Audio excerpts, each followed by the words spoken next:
दोस्तों, सीरियल गुम है किसी के प्यार में मॉल में ऋतुरा और तेजस्विनी का आमना सामना होता है, जिसके बाद ऋतुराज की वजह से तेजस्विनी को गुस्सा आ जाता है और तेजस्विनी ऋतुरा पर हाथ उठा देती है। जी हाँ दोस्तों, गुम है किसी के प्यार में सीरियल के आने वाले एपिसोड में एक जबरदस्त ट्विस्ट आने वाला है, जब तेजस्विनी अपने पूरे परिवार के साथ जूही की शादी की शॉपिंग के लिए मॉल आती है और वहीं दूसरी ओर ऋतुराज भी अपने परिवार के साथ मॉल में ही होता है। जैसे ही ऋतुराज की नजर तेजस्विनी पर पड़ती है, वह तुरंत उससे बात करने की कोशिश करता है, लेकिन तेजस्विनी उसे साफ मना कर देती है।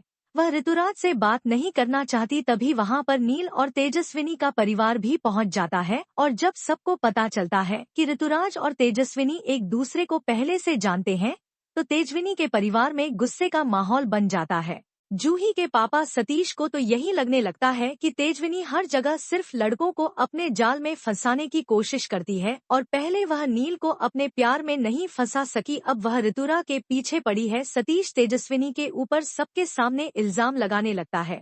वह तेजस्विनी की इज्जत को ठेस पहुंचाता है और ऋतुराज सब सुनते हुए भी कुछ नहीं बोलता, क्योंकि वह सोचता है कि यह जूही यानी उसकी होने वाली भाभी का परिवार है और वह नहीं चाहता कि कोई नया विवाद खड़ा हो। लेकिन यही चुप्पी तेजस्विनी को बहुत चुभती है और उसे यकीन हो जाता है कि ऋतुराज कभी भी उसकी जिंदगी में उसका साथ नहीं दे सकता, वह कभी भी उसके लिए खड़ा नहीं हो सकता। और यही बात तेजस्विनी को अंदर तक तोड़ देती है।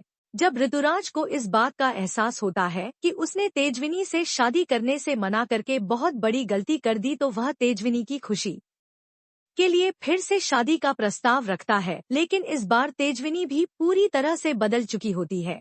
उसे अब यह समझ आ गया है कि ऋतुराज के साथ वह कभी भी खुश नहीं रह पाएगी, इसीलिए वह उसे साफ साफ मना कर देती है। लेकिन कहानी यही नहीं रुकती, क्योंकि अब जूही एक अलग ही प्लान बना रही है। वह यह तय कर चुकी है कि किसी भी हाल में वह नील और तेजस्विनी की शादी करवा कर रहेगी, क्योंकि वह जानती है कि नील सिर्फ तेजस्विनी से प्यार की करता है और दोनों का साथ ही उनकी असली खुशी है। अब आगे कहानी में क्या होगा? क्या नील और तेजस्विनी की शादी हो पाएगी? क्या ऋतुराज अब कोई नई चाल चलेगा? और क्या तेजस्विनी को कभी सच्चा प्यार मिल पाएगा? जानने के लिए जुड़े रहिए हमारे चैनल के साथ, क्योंकि आने वाला ट्रैक बहुत ही इमोशनल, रोमांचक और दिल को छू लेने वाला है।